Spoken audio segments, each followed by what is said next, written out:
जय जय श्री राधे मित्रों, मैं पंडित आशीष शर्मा। मेरे इस YouTube चैनल में आप सभी का बहुत बहुत स्वागत है। आशा करता हूँ कि आप सभी स्वस्थ होंगे, मंगलमय होंगे। तो मित्रों, आज एक बहुत ही महत्वपूर्ण विषय पर बात करेंगे कि जब व्यक्ति मर रहा हो, जब व्यक्ति की मृत्यु हो रही हो, तब उसे दिव्य दृष्टि प्राप्त होती है। और इस बात की चर्चा मैं पिछले एपिसोड में भी कर चुका हूँ। तो जब व्यक्ति की मृत्यु हो रही होती है तो व्यक्ति के पैरों से प्राण खींचने शुरू हो जाते हैं और वह ऊपर की ओर आना शुरू हो जाते हैं। और जब ऐसा हो रहा होता है तो सिर्फ अंतिम क्षण है वो, व्यक्ति के पास उस समय केवल 1 मिनट शेष होता है। तो प्राण चेतना जब ऊपर की ओर बढ़ती है तो उस व्यक्ति की दिव्य दृष्टि उस समय खुल जाती है। और जब उस दिव्य दृष्टि की ऊर्जा मस्तिष्क में ज़्यादा बढ़ जाती है तो उस समय जो व्यक्ति मृत्यु के करीब होता है तो ऐसे अंतिम क्षण में उसका मित्र, उसका सखा कौन होता है? क्या उसका पुत्र होता है? क्या माँ होती है? क्या पिताजी होते हैं? या भाई होता है? या फिर पत्नी होती है? तो कौन मित्र होता है उसका? तो मित्रों, ऐसे समय में व्यक्ति का सबसे बड़ा मित्र होता है उस व्यक्ति के कर्म। उस व्यक्ति ने क्या कर्म किए हैं, तो वहीं से उस व्यक्ति की यात्रा शुरू हो जाती है कि अब उसके साथ क्या होने वाला है। पूरे जीवन भर व्यक्ति अच्छे कर्म नहीं करता, लोगों की सेवा नहीं करते, प्रेम पूर्वक व्यवहार नहीं करते, लोगों से बदतमीजी से बात करना, अपने को बड़ा दिखाना, दूसरे को नीचा दिखाना, तुच्छ समझना, कभी किसी पर दया ना करना। तो ऐसे व्यक्ति लोगों से गंदे तरीके से बात करके उनके हाय लेते हैं, बद्दुआ लेते हैं। उन कर्मों को संचित करना, इकट्ठा कर लेना और आखिरी अंतिम समय, अंतिम क्षण में जब मृत्यु पास में होती है, उस समय इसी शरीर में जब प्राण निकलने वाले होते हैं, तब व्यक्ति को पता चल जाता है कि अब उसके साथ क्या होने वाला है। लेकिन उस क्षण व्यक्ति बोल कुछ नहीं पाता।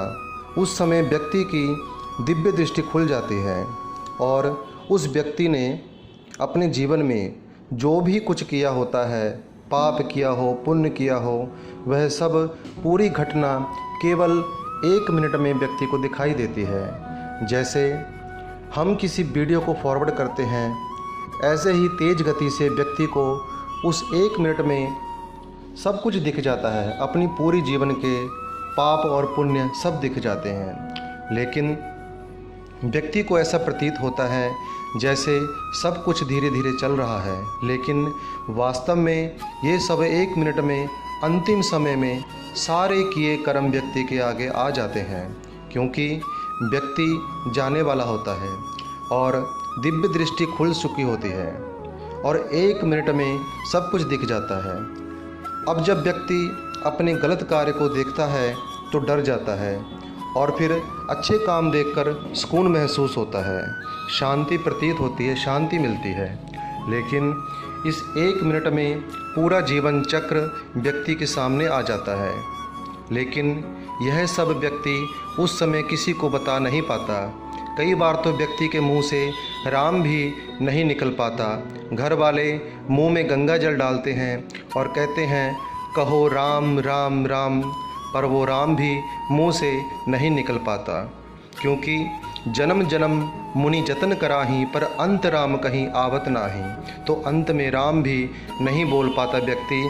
और अगर किसी पर राम जी की कृपा हो गई हो और अंत में उसने राम भी बोल दिया, तो जीवन में चाहे जो भी हो रहा हो या हो चुका हो, लेकिन व्यक्ति की मृत्यु सुधर जाती है। ऐसी है श्री राम जी की कृपा, ऐसी है मेरे प्रभु की शक्ति। तो व्यक्ति के मुंह से राम भी नहीं निकल पाता, क्योंकि वो इस अवस्था में नहीं होता कि वह कुछ बोल पाए। ज़्यादा से ज़्यादा व्यक्ति यह बोल देगा कि मुझे ले जा रहे हैं, मुझे पकड़ रहे हैं, बस। इसके अलावा वह व्यक्ति कुछ भी नहीं बता पाता कि उसने क्या क्या देखा है। तो मित्रों, वह जो एक क्षण 1 मिनट होता है, उसमें व्यक्ति को सब कुछ दिखाई देता है। व्यक्ति को अपने कर्म दिखाई देते हैं कि मैंने क्या क्या किया है अब तक, और बस वहीं से व्यक्ति के आगे की यात्रा शुरू हो जाती है। लेकिन जब व्यक्ति मृत्यु के करीब होता है, तब वह अपने कर्मों का फेरबदल नहीं कर सकता कि मैं अपने कर्म बदल लूँ, कुछ अच्छा कर लूँ। तो नहीं, अब तो अंतिम क्षण आ चुका है, प्राण निकल रहे हैं, अब व्यक्ति कुछ नहीं कर सकते। कुछ करने का समय तो पहले था, तो कर्म ही उस समय व्यक्ति के मित्र होते हैं और उसी के अनुसार आगे की यात्रा भी व्यक्ति करता है और उसमें निकल पड़ता है। मित्रों, जो अंतिम 1 क्षण होता है, 1 मिनट होता है, उसमें व्यक्ति का सारा घमंड समाप्त हो जाता है। जो व्यक्ति को सुख संपत्ति का अहंकार था, अपने शरीर की शक्ति का अहंकार था, अपने परिवार का अहंकार था, या फिर अपनी पढ़ाई लिखाई का अहंकार था, तो जितना भी व्यक्ति को घमंड होता है, तो ये सब घमंड यहाँ समाप्त हो जाता है। और अंत समय में कपड़े गंदे हो जाते हैं, घबराहट के कारण गंदगी उसके शरीर से बाहर आ जाती है, क्योंकि उस 1 क्षण में उसे शुरू से लेकर मृत्यु तक का सारा कर्म नज़र आ जाता है। तो जो मनुष्य है, तो उसका पुत्र, पत्नी या परिवार के सदस्य उसके अंतिम समय के मित्र नहीं होते। अंतिम में तो अपना कर्म ही अपना मित्र होता है। जीते जी मनुष्य कितनी बार शव यात्रा में शामिल होता है, कितनी बार अर्थियों को जाते हुए देखता है और कितनी बार शव जलते हुए देखता है, लेकिन इसके बावजूद भी व्यक्ति को समझ नहीं आ पाता कि उसकी क्या गति होने वाली है। घर आकर के फिर से वही मोह माया वाले कार्यों में लग जाता है, गलत कार्य भी करता रहता है। झूठ, बेईमानी आदि कई प्रकार के गलत कार्य व्यक्ति करता है, लेकिन भक्ति, दान, पुण्य, दया के बारे में नहीं सोच पाता, क्योंकि वह माया में जकड़ा हुआ रहता है। भक्ति की तरफ भी मन तभी मुड़ता है यदि भगवान जी की कृपा हो, कोई अच्छा कर्म व्यक्ति ने पहले किया हो। तो मित्रों, जो ये बातें मैंने आपसे कहीं, तो इन बातों को थोड़ा गौर से समझना समझदारी है। तो आशा करता हूँ कि जानकारी अच्छी लगी होगी, तो लाइक ज़रूर करें, शेयर ज़रूर करें और अपने मित्रों से इसको शेयर करने के लिए कहें। और जो नए दर्शक हैं, वह मेरे इस चैनल को सब्सक्राइब ज़रूर करें। आज इस वीडियो को अभी मैं यहीं पे विराम देता हूँ। जय जय श्री राधे।